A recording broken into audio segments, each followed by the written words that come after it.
There are moments in Earth's history when life does not simply change, it collapses. Not slowly, but abruptly. Not through gentle evolution, but through violent fracture points when entire branches of the tree of life disappear. Analysts studying the fossil record suggest that humanity may now be living through the beginning of such a moment, the sixth mass extinction, a biological turning point that previous eras took millions of years to recover from. And here's what nobody tells you. Mass extinctions do not begin when the last species dies. They begin when the underlying systems that support life cross an invisible threshold. This is where the pattern begins. Across Earth's 4.5 billion years, all 5 previous mass extinctions followed a shockingly consistent framework, a 5-stage collapse cycle that turns ecological pressure into planetary catastrophe. Stage 1. Environmental stress. Stage 2. Species decline. Stage 3. Ecological destabilization. Stage 4. Systemic collapse. Stage 5. Reset. Each stage accelerates the next. Each stage weakens planetary resilience. And each stage, once crossed, becomes almost impossible to reverse. Here's why this matters. Analysts warn that humanity may already be deep into Stage 2 or Stage 3, depending on which indicators one accepts. Species are vanishing faster than they can be recorded. Ecosystems are unraveling. Forests, oceans, and atmospheric systems are entering feedback loops. And for the first time in Earth's history, one species, humans, may be driving the cycle. But to understand what this means, we need to travel back hundreds of millions of years to see how previous collapses unfolded. Because the past is not just a story, it is a warning. Our first case is the Permian-Triassic extinction, known as the Great Dying. It occurred 252 million years ago, and it remains the most lethal event in the history of life. 90% of all species were wiped out. Coral reefs vanished. Forests collapsed. Oceans turned acidic and nearly lifeless, and the cause was not a single event but a sequence. Massive volcanic eruptions released carbon dioxide, which warmed the atmosphere, which destabilized ocean chemistry, which suffocated marine ecosystems. This is the same pattern modern scientists now study. At first, for ancient life, it looked like a miracle of abundance. Lush forests, diverse species, stable climates. Then the bill arrived. Here's what nobody tells you. The Permian collapse didn't happen in a single day or even a single century. It began with subtle environmental stress, rising temperatures, decreasing oxygen, changing rainfall patterns. Ecosystems strained, species declined, food webs weakened. This was Stage 1 and Stage 2. Only after these pressures accumulated did the final stages hit, a global unraveling that life could not outrun. Our second case occurs 66 million years ago, the Cretaceous Paleogene extinction, the event that ended the reign of the dinosaurs. A massive asteroid struck Earth with the force of billions of nuclear bombs. But the asteroid wasn't the extinction, it was the trigger. The real collapse followed the same 5-stage cycle: immediate environmental stress through dust clouds, cooling, and darkness. Species decline as plant life faltered, ecological destabilization as herbivores starved, systemic collapse as predators lost prey, and a reset that paved the way for mammals to dominate. Here's why this matters today. Humanity often imagines extinction events as sudden explosions. In reality, they are sequences, patterns that repeat. And the early stages look eerily similar to the pressures modern ecosystems are facing right now. Analysts suggest that Earth's current stress signals, deforestation, ocean warming, habitat collapse, species decline, mirror the beginnings of previous mass extinction cycles. Not because the end is predetermined, but because the early stages follow recognizable patterns. To understand where humanity fits into this pattern, we must begin with the drivers. For much of Earth's history, mass extinctions were caused by natural forces: volcanic eruptions, asteroid impacts, climate instability. Today, the drivers are different. Some scientists argue that humans have become the first species with the power to trigger a planet-wide collapse, not intentionally, not maliciously, but through cumulative pressures, habitat loss, atmospheric transformation, pollution, accelerated warming, overexploitation of species, and chemical saturation of land and sea. But here's the crucial part.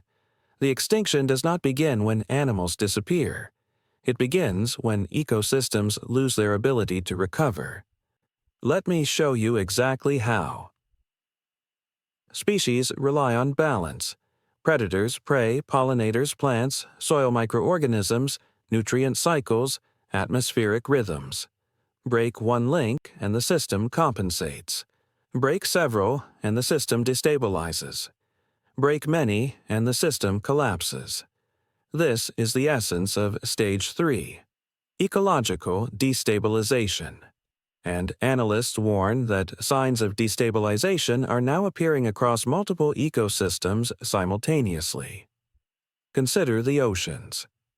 Coral reefs, which support a quarter of marine life, are bleaching and dying across vast regions.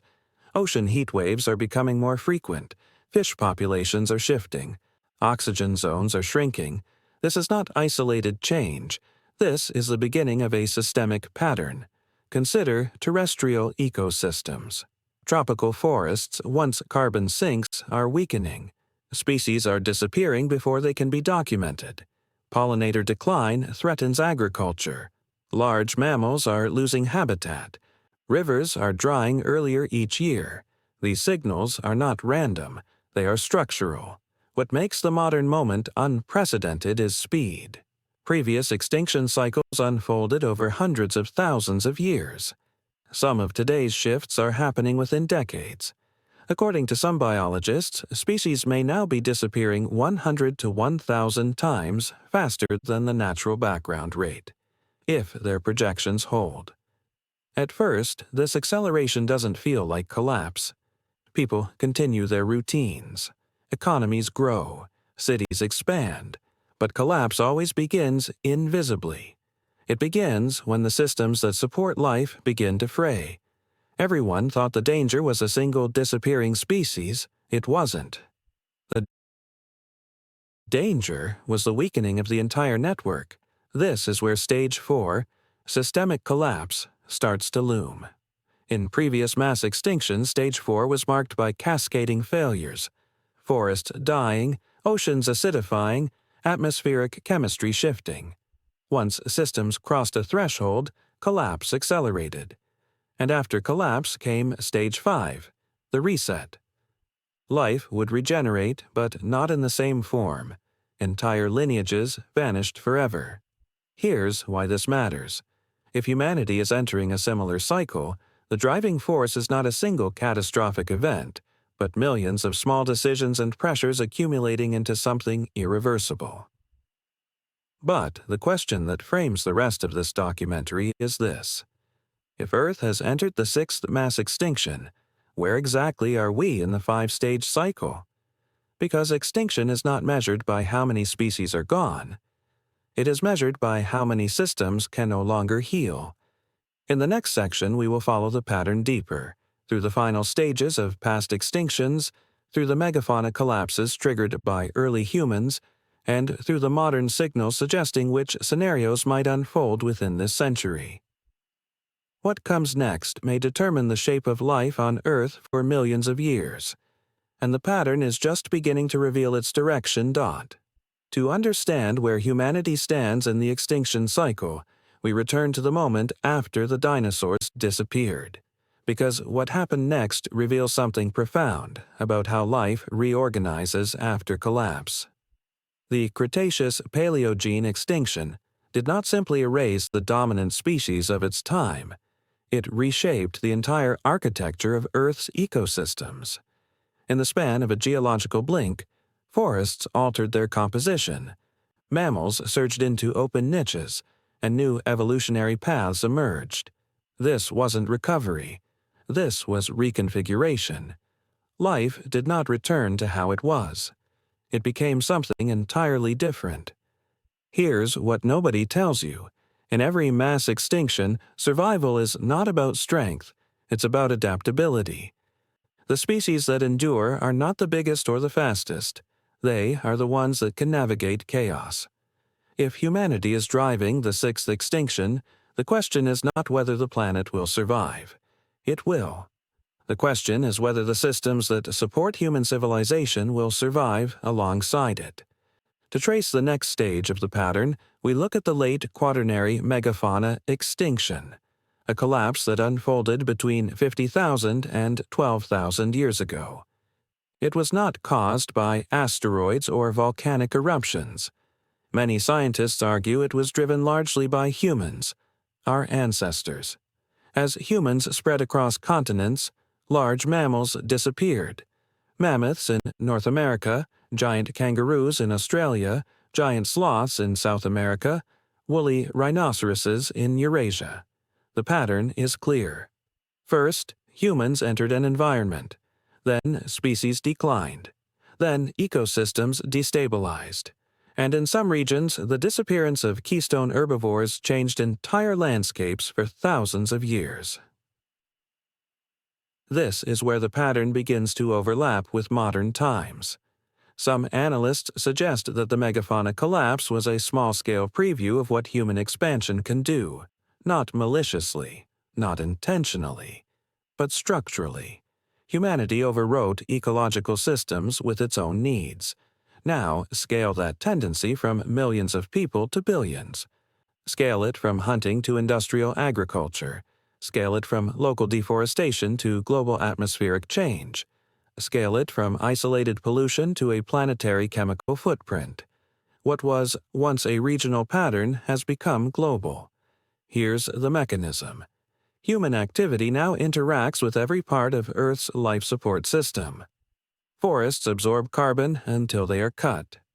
Oceans regulate heat until they warm. Soil supports crops until it erodes. Rivers provide water until they run dry. Species thrive until their habitats are fragmented. Extinctions cascade when the underlying systems lose stability, and ecosystems lose stability when pressures exceed their capacity to regenerate. Not disaster, pattern, not coincidence, accumulation, not sudden collapse. Systemic tipping. The past extinctions followed the 5 stages. The modern world appears to be tracing a similar arc, but at a radically accelerated pace. To understand the stakes, we now apply the 5-stage extinction cycle to today's world, using conditional framing as scientists do. Stage 1. Environmental stress. Underway if analyses are correct. Global temperatures rising. Oceans heating. Habitat shrinking. Pollution saturating air, land, and sea. Analysts argue that this stage has already been ongoing for more than a century. Stage 2. Species decline, already measurable. Some biologists estimate that Earth has lost 60–70% of vertebrate population since 1970. If these metrics hold, pollinators declining, amphibians collapsing, marine species struggling, this stage is marked by accelerating losses. Stage 3. Ecological destabilization. In early progress, conditionally.